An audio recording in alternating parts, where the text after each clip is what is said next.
আসসালামু আলাইকুম বন্ধুরা, চামেলিস কিচেন অ্যান্ড ব্লগে আপনাদের অনেক অনেক শুভেচ্ছা ও ভালোবাসা জানিয়ে শুরু করছি আমার আজকের রেসিপি। আজকে আমি আপনাদের ফুলকপি আর ট্যাংরা মাছ রান্না করে দেখাবো। তার জন্য আমি ফুলকপিটাকে কেটে ধুয়ে পরিষ্কার করে কড়াইতে দিয়ে দিচ্ছি ভাজার জন্য।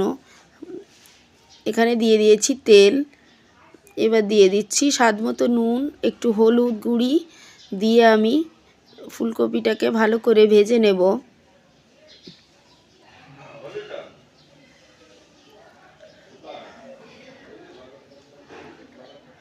আমি ফুলকপিটাকে লাল লাল করে ভেজে নেব। দেখেন বন্ধুরা, আমার ফুলকপিটা ভাজা হয়ে গেছে, এবার তুলে নিচ্ছি।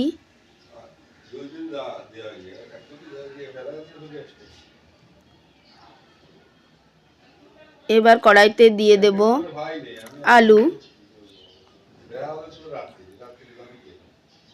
কড়াইতে দিয়ে দিলাম আলু। আলুটাকেও আমি ভেজে নেব তেল দিয়ে।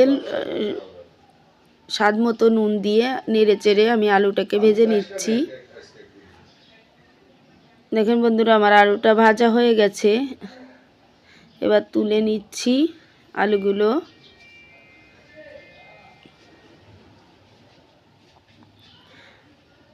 এবার আবার ওই তেলের ভিতর আরও একটু তেল দিয়ে দিলাম। এবার দিয়েছি মশলা, জিরে বাটা, রসুন বাটা, আদা বাটা আমি একসঙ্গে করে বেটে নিয়েছি। দিয়ে দিচ্ছি মশলাটা দিয়ে নেড়ে চেড়ে নিচ্ছি।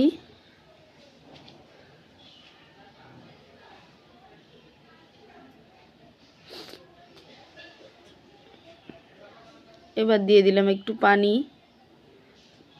তারপর দিয়েছি ঝালের গুঁড়ি, হলুদ গুঁড়ি, স্বাদ মতো নুন, ধনিয়ার গুঁড়ি দিয়ে আমি আবার মশলাটাকে কষিয়ে নেব।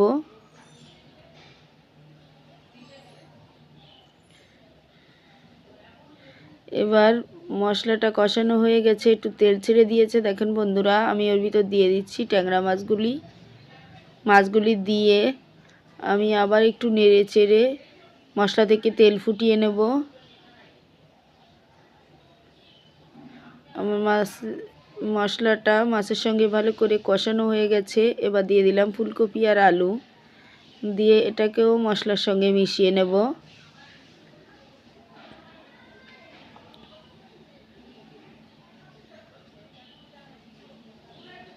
ভালো করে নেড়ে চেড়ে মশলার সঙ্গে ফুলকপিগুলো মিশিয়ে নিচ্ছি। এবার দিয়ে দিচ্ছি পানি।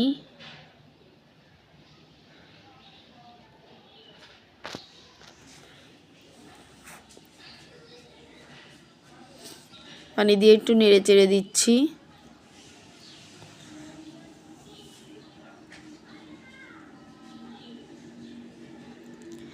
এবার একটু তরকারিতে বলক উঠে গেলে দিয়ে দিলাম টমেটো।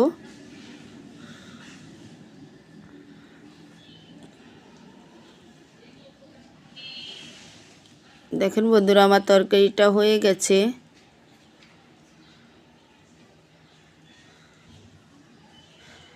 আমার ভিডিওটা যদি ভালো লেগে থাকে তাহলে লাইক, কমেন্ট, শেয়ার করবেন এবং সাবস্ক্রাইব করবেন। আজ এই পর্যন্ত। আল্লাহ হাফেজ।